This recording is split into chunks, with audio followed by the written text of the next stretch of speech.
Hey, everybody. I am really happy to come to you to discuss today a dream. Have you ever opened your eyes and been surprised that you looked in the mirror and didn't recognize yourself? Happened to me. When I would wake up in the morning, I wouldn't be overweight. And then I would look in the mirror and I was like, who is that woman? Who is that person who looks like that? That's not who I am when I see myself. One of the best gifts that I've ever been given is the opportunity to recognize who I am when I see my reflection, I see myself in pictures. It doesn't matter if it's a flattering picture or it's a not flattering picture. I know who that person is, and she looks like me. I want that for you. And that is what treating and mindful eating is all about at its core. How to find you in your behavior so that when you see yourself and you look at how you're behaving, you're like, yeah, I see that's me. What do I mean? We all have very set preferences about whether we're a sweet or a salty person, whether we like chocolate, whether we like potato chips, whether we like Bisley, whether we love donuts, whether we like latkes.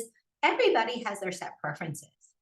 And we rarely feel guilt and shame around eating food that's aligned with our real preferences. You know what I mean? Imagine going into your favorite cafe. You know the barista, she smiles and waves at you. You know that perfect table by the windows, that chair that fits you exactly. You sit down in it, you open the menu, and you order your absolute favorite thing. You have a warm mug in your hands and you sit down and you just enjoy it bite by bite, the texture, the flavor. You look around you, the sounds of the cafe make you happy. Everything about the experience is pure pleasure. When there's only a few bites left, you kind of smile to yourself because, oh, this has been so good and so fun. You finish up, you sit there for a few minutes, inhaling the fragrance of your drink, enjoying licking the last few crumbs from your fingertips, and just feeling really treated. What does create guilt and shame is when you step back from the pantry and you're surrounded by wrappers of food that you bought for your kids or was your husband's or your wife's, and you're like, and I just ate that. I don't even like that.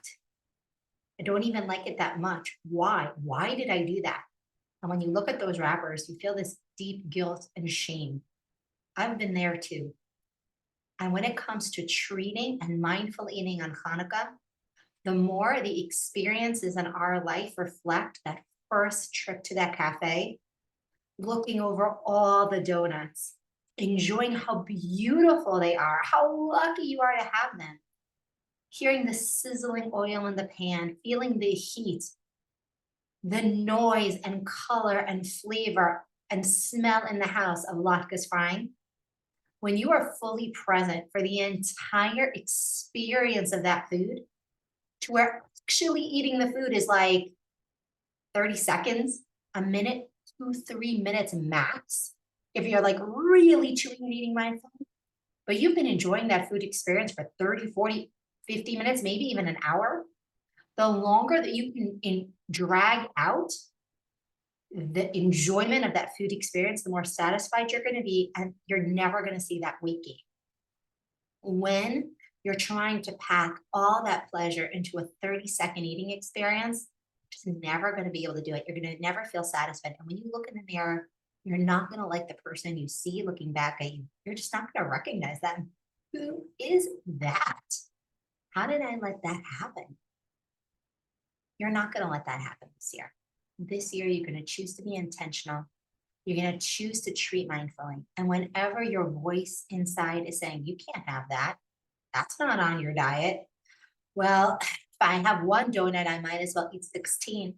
No, drag out the pleasure. Remember that Hanukkah is full of parties, full of eating experiences. And you can let that one donut that you have be every single time you see donuts, like, oh, I can't wait till it's the right moment for me to have my donut. Every time people are talking about latkes or Hanukkah cookies, and you're making them with the kids, and this is happening, and this is happening, and you're going to this Hanukkah party, and this one's having pizza, and this one's having that. Yes, we need to have the habits and routines to make sure we're nourished and eating well the rest of the time. But when it comes to treating and mindful eating, it's about looking at every eating opportunity, whether you choose to actually put the food in your body or not, as potential pleasure. Because even if you don't have this donut, gosh, it's a work of art. Maybe I don't eat this challah, but that smell.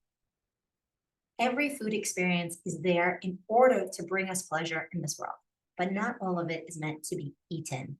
The second you consume food, it's gone. But the longer it takes between when you are enjoying the process until the food actually enters your body, the greater the pleasure you can experience. Chanukah Sameach.